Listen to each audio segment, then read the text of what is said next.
हमारा टॉपिक है illness and illness behaviour. तो आइए देख लेते हैं इलनेस एंड इलनेस बिहेवियर क्या होता है। इलनेस का मतलब होता है अगर कोई भी पर्सन अपने हेल्थ को मेंटेन नहीं कर पाता है तो उसको हम इलनेस बोल सकते हैं, उसको इल बोल सकते हैं। जैसे हेल्थ का जो डेफिनेशन है, कोई भी पर्सन को होलिस्टिक वे में देखे तो उसको फिजिकली, मेंटली, सोशली, स्पिरिचुअली उसको फिट होना चाहिए और उसके अंदर कोई भी डिजीज नहीं होना चाहिए। अगर ये सारी चीज़ें नहीं होती हैं तो उसको हम इल बोलेंगे, यानी कि इसको इलनेस बोलेंगे। नेक्स्ट आता है इलनेस बिहेवियर। अगर किसी भी इंसान को कोई इलनेस होता है तो वो जाहिर सी बात है कोई ना कोई इलनेस बिहेवियर शो करेगा, कुछ ना कुछ उसके लिए अपना एक रिस्पॉन्स शो करेगा या बिहेवियर शो करेगा, उसको ऐसे समझ सकते हैं। अब इसके अंदर देखते हैं स्टेजेज ऑफ इलनेस बिहेवियर। कौन कौन से स्टेजेज हैं? यहाँ पे 4 स्टेजेज हमने डिस्क्राइब किए हुए हैं। पहला स्टेज है एक्सपीरियंसिंग सिम्टम्स।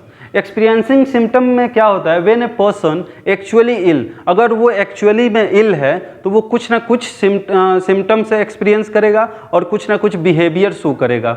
अगर उसको कुछ ना कुछ सिम्टम से एक्सपीरियंस हो रहा है तो वो कोशिश करेगा उसको कोप अप करने के लिए, या उस इलनेस से जो भी उसके बॉडी में अल्टरेशन हो रहे हैं उसको वो कोप अप करने के लिए कोशिश करेगा। तो ये आता है पहले स्टेज में। नेक्स्ट आता है assuming the sick role. Assuming the sick role में क्या होता है कि अगर सिम्टम्स लॉन्ग टाइम तक परसिस्ट करते हैं और लंबे समय तक अगर कोई सिम्टम्स रहता है तो वो पर्सन चाहता है कि वो ऐसा उसको लगने लगता है कि अब मैं कुछ नहीं कर पाऊंगा क्योंकि मैं अब बीमार हो गया हूँ, और वो क्या करता है काउंटर मेडिकेशन खरीदता है मार्केट से ताकि वो जो सिम्टम्स उसको आ रहे हैं उसको वो रिजॉल्व कर सके ईजिली। और वो अगर उसमें कारगर हो जाता है तो वो फर्दर आगे कोई भी एक्शन नहीं लेता है। अगर वो उसमें कारगर नहीं हो पाता है, वो जो मेडिकेशन लेता है अगर उससे उसके सिम्टम रिजॉल्व नहीं हो पाता है तो वो कोशिश करता है कि वो हॉस्पिटल जा करके फर्दर डायग्नोसिस एंड ट्रीटमेंट कराए। नेक्स्ट हम देखते हैं इसमें assuming a dependent role. Assuming a dependent role ये बताता है कि एक पर्सन फुल्ली डिपेंड हो जाता है या ऐसा अपने आप को अज्यूम करने लगता है कि मैं अब दूसरे के ऊपर डिपेंडेंट हो गया हूँ, यानी कि एक बोझ सा बन गया हूँ।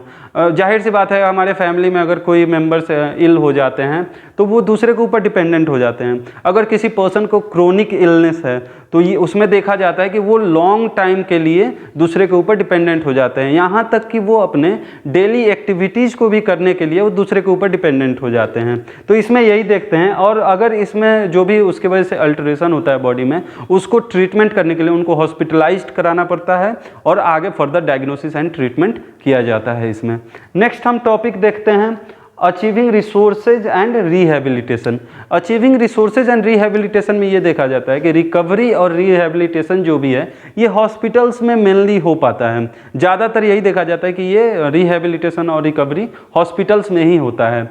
इसमें क्या होता है कि हॉस्पिटल्स में जैसे ही पेशेंट एडमिट होता है, उसको कोई सिम्टम्स या उसका बिहेवियर शो होता है तो वो हॉस्पिटल्स में जब हॉस्पिटलाइज्ड हो जाता है तो यहाँ पे स्टार्ट करते हैं उसको गाइडेंस और काउंसलिंग के थ्रू, या उसको ट्रीटमेंट देते हैं ताकि वो जल्दी ही कोप अप कर पाए अपने जो भी सिम्टम्स हैं और बहुत ही जल्दी हेल्थ के कंडीशन में आ जाए, नॉर्मल कंडीशन में आ जाए, अपने बैक वाले कंडीशन में आ जाए।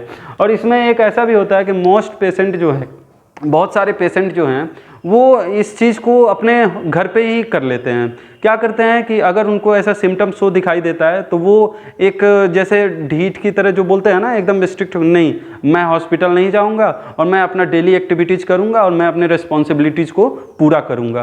तो इसमें क्या होता है कि वो पर्सन मेंटली जैसे ही इस चीज़ को सोचता है तो उसके बॉडी पे भी ये इफेक्ट पड़ने लगता है, फिर उसका जो भी सिम्टम्स है वो रिजॉल्व होता है। ये भी कुछ हद तक ही हो पाता है। ऐसा नहीं कि किसी पर्सन को क्रोनिक इलनेस है तो वो सोचे कि नहीं मैं घर पे ही रह के, किसी को हाइपरटेंशन नहीं, किसी को डायबिटीज मेलाइटस है या किसी को ऐसा एक बार हार्ट अटैक आ चुका है, वो सोचे कि नहीं मैं अपना रिस्पॉन्सिबिलिटी पूरा करूंगा और डेली एक्टिविटी करते रहूंगा, हॉस्पिटलाइज नहीं होऊंगा, ट्रीटमेंट नहीं लूंगा तो मेरा ठीक हो जाएगा। नहीं, ऐसे केसेस में नहीं होता है। कुछ ही केसेस में होता है जो नॉर्मल एक्यूट इलनेसेस होते हैं जो थोड़ी देर के लिए आते हैं और ज़्यादा सीवियर जिसमें कंडीशन नहीं होता है, तो ऐसे केसेस में वो हैंडल कर सकता है।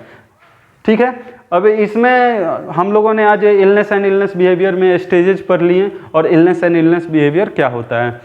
इसमें अगर आपको कहीं भी कोई भी डाउट है तो आप मुझसे पूछ सकते हैं। अगर